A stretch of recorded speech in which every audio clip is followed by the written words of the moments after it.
has made Sean Combs a little bit nervous. To me on that when you said, yeah, he looked like the gay homie, I didn't know what you were talking about. If you No, I wouldn't go to... Do you think this might be too early? Diddy entered the courtroom calm, composed, and seemingly ready to handle whatever came his way. But nothing could have prepared him, or anyone else, for the bombshell that followed. As newly surfaced audio from 50 Cent played for the court, the atmosphere shifted instantly. The room went dead silent. The explosive revelations in the recording hung heavy in the air, and in a rare sight, Diddy's signature cool vanished. The music mogul, typically unfazed and in control, appeared visibly shaken, a stunning crack in his otherwise unbreakable persona. It was a jaw-dropping moment that transformed the courtroom into a media circus. So how did this feud spiral from harmless shots to a full-blown public meltdown? Diddy Combs walked into the courtroom yesterday wearing a sweater over a white-collared shirt and gray slacks. He hugged his attorneys when he got in. Diddy showed up in court yesterday wearing a sweater layered over a crisp white-collared shirt and gray slacks, exchanging hugs with his legal team as he entered. The courtroom was thick with tension the moment Sean, Diddy, Combs walked in. He looked composed, almost too composed, rocking a sharp suit and dark sunglasses, doing his best to project the image of a man fully in control. But if you were really watching, you could feel it, that subtle tension in the room, the way every eye followed his every move. Everyone sensed something major was about to unfold. The atmosphere wasn't just tense, it was downright suffocating. People whispered, checked their phones, nervously waiting for what would come next. Diddy gave courteous nods to his lawyers and sat upright, trying hard to look unbothered by the storm brewing around his name. But that calm facade didn't hold for long. statement is something from, you can tell it was written by a lawyer. There's a point where it kind of gets aggressive. He's like, Everything shifted the moment the new audio evidence was played, pulled straight from 50 Cent's upcoming Netflix documentary, a project already surrounded by heavy controversy. As the recording rolled, the courtroom went dead silent. Every word rang out clearly, Diddy's voice, light-hearted and suggestive, joking about wanting to go shopping with another man, offering to pay, casually saying they should kick it. On the surface, it all sounded innocent. But in light of the serious allegations swirling around him, those comments suddenly felt loaded, exposing a different layer. This wasn't just audio, it was a glimpse into the version of Diddy that 50 Cent has been hinting at for years. Areas and charges against him. The three main ones are racketeering, basically extortion, sex trafficking, and the transportation of people across state lines. Some people gasped, others looked confused or visibly uncomfortable. A few reporters in the back instantly started typing like mad, knowing this was the moment the headlines would revolve around. Even members of Diddy's legal team exchanged uneasy glances. They clearly hadn't expected this clip to be introduced as evidence. The entire energy in the courtroom shifted. The calm shattered, and suddenly, every eye was locked on Diddy. At first, he stared straight ahead, emotionless, not even blinking. But as the recording continued and the judge allowed additional context to play, the cracks started to show. His jaw tightened, and his hands gripped the table just a little too firmly. Then out of nowhere, he snapped. Diddy jumped to his feet and started yelling. His words were jumbled, angry, and defensive. He pointed toward the screen, demanding the audio be thrown out, shouting that it had been taken out of context and accusing 50 Cent of twisting the footage to humiliate him. The judge quickly called for order, and his lawyers scrambled to calm him down, but the damage was done. His composure had completely unraveled. You go out to the prison and will you visit him just for funsies? I don't know. Look, because we think that right now he can feel like I'm his enemy. what? Yeah, why would you feel that way? I mean, I'm not his enemy, the federal government. 50 Cent isn't just a bystander in this courtroom drama. He's the one steering it straight into the spotlight. His upcoming Netflix documentary, now making headlines for featuring that explosive audio of Diddy, wasn't some spontaneous creative venture. It was a calculated power play. 50 knew exactly what he was doing, dropping the project at the precise moment Diddy's legal troubles were intensifying. The timing wasn't accidental. It was deliberate, strategic, and meant to hit hard. But I don't have that thing where Well, we hadn't a thing. I wasn't sending nothing at him, big. If it was on the street side like that, we would be actively doing things to each other. As the producer and narrator of the series, 50 Cent made sure this documentary wasn't just a recap of Diddy's career or his influence in hip-hop. It was designed to peel back the layers, one by one. The project dives into stories that had been whispered about for years, but the real gut punch came with the inclusion of that private audio, recorded during what seemed like an ordinary conversation. In it, Diddy's comments didn't just come off as odd. They sent shockwaves through a courtroom already on edge. And that's exactly what 50 Cent intended. Say what you want about him, he's a master troll, a marketing genius, and one of the most relentless forces in hip-hop when it comes to settling scores. But with this documentary, it's more than just a petty feud. The tension between 50 and Diddy has been simmering for years, with subtle jabs in interviews, cryptic social media posts, and jokes built around rumors that never faded. But now, with Diddy buried in legal trouble and facing serious allegations, 50 Cent saw his moment. And instead of firing off memes or shady posts, he went for the jugular. He built a platform to make sure the world hears a version of Diddy that most people have never seen before. Now, Fifth, when you continuously call Puff gay, does that affect your relationships in Hollywood? I don't call him gay. I said, Let me read it. You could call it a personal vendetta, and maybe it partly is, but there's a sense that 50 Cent is aiming at something bigger. It feels like he's trying to pull back the curtain on a part of the industry he believes has been shielded for far too long. Yes, the documentary is a weapon, but it's also a mirror. And whether you love him or hate him, it's working. The fact that the judge even allowed that audio into evidence says everything about just how explosive it really is. The clip wasn't just background noise or irrelevant chatter. It was a game changer, a bombshell that left the courtroom in shock. This wasn't just casual banter. It was raw, unfiltered, and deeply revealing. As the recording played, it became painfully clear that Diddy's words weren't just awkward. They were borderline incriminating. One of the most jaw-dropping moments came when he casually suggested taking a man shopping, saying, "Yo, why don't we go shopping? I'll pay for it," like it was the most normal thing in the world. But the way he said it, so casually, without a second thought or any sense of boundaries, made it feel like a direct step over the line. A line Diddy didn't seem the least bit concerned about crossing. The courtroom went absolutely still. Every person in the room was trying to process the full weight of what they had just heard. Apologize, saying, "Sorry, Your Honor, I'm a little nervous today." It wasn't just one offhand comment. The entire exchange painted a disturbing picture of someone blatantly crossing professional boundaries in ways that could easily be interpreted as predatory. A casual mention of kicking it, followed by an unsettling remark about playing with your booty in Miami, raised more than a few eyebrows. These weren't just throwaway lines. They fit into a larger, troubling narrative that's been circulating around Diddy for years.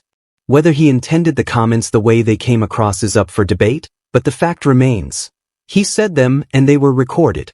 The courtroom buzzed with tension, and it became instantly clear this wasn't going away anytime soon. The content of the audio didn't just cast doubt on Diddy's character. It seemed to directly support the more serious allegations that have trailed him for over a decade. Rumors of questionable conduct behind the scenes were nothing new, but this recording gave those whispers real weight. For the first time, the public wasn't just relying on speculation, they had something solid. And what's more, the audio lined up with broader accusations against Diddy, especially claims of manipulation and toxic behavior within the music industry.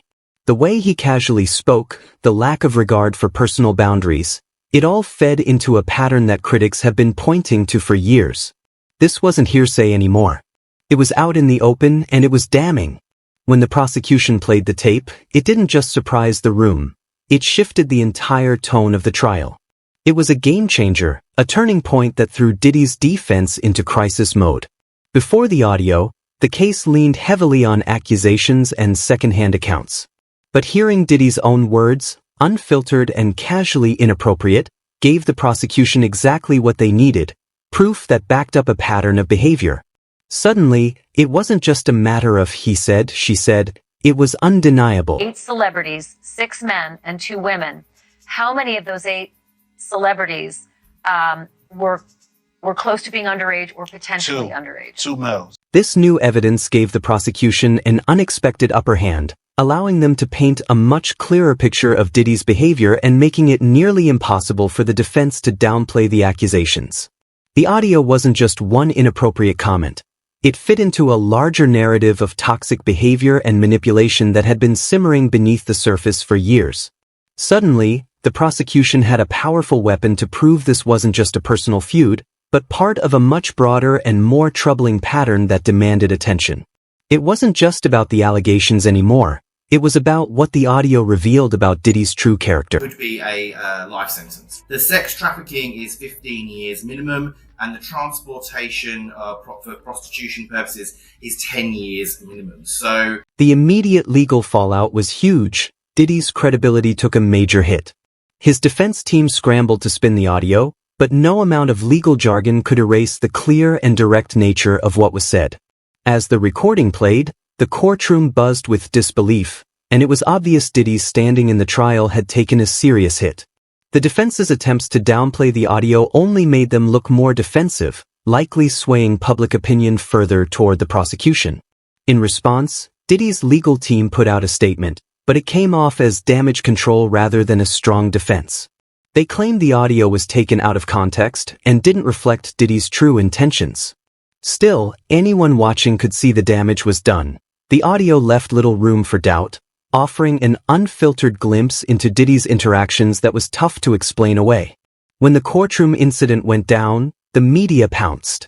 The drama quickly became the talk of the town, with headlines exploding across news outlets, blogs, and entertainment sites. The leaked audio, with its explosive content, was the center of attention. News channels and websites couldn't get enough, replaying the shocking moments and breaking down every detail. What started as a legal case turned into a full-blown spectacle the public couldn't ignore. It wasn't just the audio that had everyone talking, it was the fact that someone as high-profile and seemingly untouchable as Diddy was now publicly facing these serious allegations. There's really no deal that the U.S. Attorney's Office can offer, and it's certainly not one that Diddy will accept. It would involve decades in federal prison. We're talking about mandatory minimum sentences of 10 years for both the drug charges and the sex trafficking. Fans, fellow artists, and public figures had plenty to say about the unfolding situation, with reactions running the gamut. Many longtime fans stood firmly by Diddy, dismissing the audio as just another attack from his enemies, loyal supporters who didn't want to believe their icon was involved in anything shady. On the flip side, some fans felt deeply betrayed, seeing the leaked audio as proof of what they'd suspected all along. For them, this wasn't just a legal battle, it was the painful shattering of their image of a powerful figure caught in questionable behavior. These disappointed fans took to social media, openly sharing their shock and disillusionment. The music industry itself weighed in as well. Some artists seized the moment to distance themselves from Diddy, while others stepped up to show their support. Because the industry is tightly knit, this drama didn't just impact one man.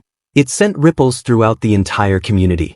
Artists who had previously clashed with Diddy viewed this as a kind of vindication, while those with close personal or professional ties to him tread carefully, unsure how to fully respond to the fallout. And how much detail he could go into about his testimony. And because the 8 people in the videos, the 8 celebrities in the videos were allegedly victims of sex crimes, we know who they are, but we will not be naming them. Social media played a massive role in spreading and reacting to the news. Platforms like Twitter, Instagram, and TikTok exploded with reactions, memes, videos, and hot takes flooded feeds as users shared their thoughts and opinions, stoking the fire with every post.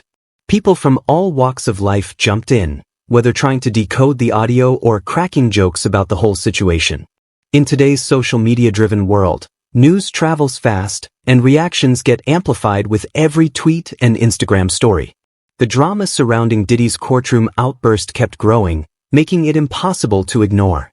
Media outlets, fueled by the non-stop social chatter, continued to cover the story relentlessly, keeping it front and center in public conversation. The feud between Diddy and 50 Cent has been simmering for nearly 2 decades. It all kicked off in the mid-2000s when 50 Cent launched a brutal verbal attack on Diddy, making no secret of his disdain for the mogul. At the time, 50 was riding high off his album successes, while Diddy, already an industry titan, was one of his biggest targets. Their rivalry has since been marked by diss tracks, public insults, and a steady stream of jabs fired back and forth through interviews and social media. It's one of the most talked about battles in hip-hop history, with fans and artists alike picking sides. Their animosity first hit headlines in 2006 when 50 dropped The Bomb, a diss track aimed squarely at Diddy. That track exposed the tension and set the tone for years of public back and forth.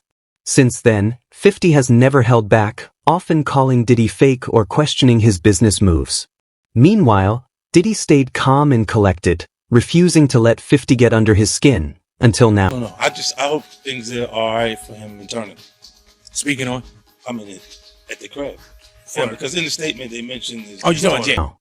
The recent courtroom showdown triggered by 50 Cent's Netflix documentary and the explosive audio evidence it revealed marks a major new chapter in their long-running rivalry. For anyone who's been watching their feud, this latest move from 50 comes as no surprise. He's made it clear for years he's not done going after Diddy. The documentary, which digs into some of the more controversial sides of Diddy's life and career, gave 50 the perfect ammo to strike a serious blow at Diddy's carefully crafted public image. The leaked audio, especially the parts suggesting bizarre and uncomfortable interactions, only poured gasoline on the fire. For Diddy, this courtroom drama is his most public and serious reputation challenge in years.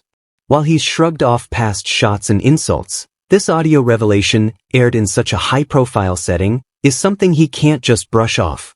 50 Cent is clearly playing the long game, leveraging his platform and the documentary to hit when Diddy least expected it. And the timing couldn't be better. With Diddy facing legal battles and a trial underway, 50 turned up the heat at just the right moment. What do you think about all this? Drop your thoughts in the comments below.